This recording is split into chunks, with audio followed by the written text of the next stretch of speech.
একটা মানুষের জীবন গঠন কিংবা সফল হতে তার গ্রুপের তার বন্ধু বান্ধবদের ভূমিকা সবচেয়ে বেশি গুরুত্বপূর্ণ। কেমন বয়সী লোকদের সাথে চলাফেরা করে সে সমস্ত নির্ভর করে তার ভবিষ্যৎ।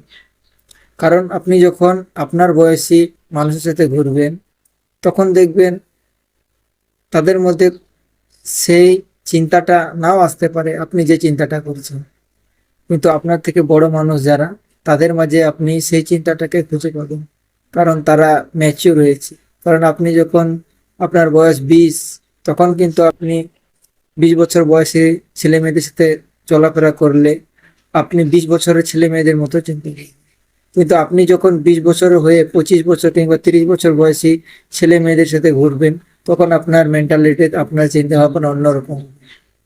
তাই তো বলি, কিংবা যে কেউ বলবে, আপনার গ্রুপটাই আপনার ভবিষ্যৎ নির্ধারণ করতে পারে।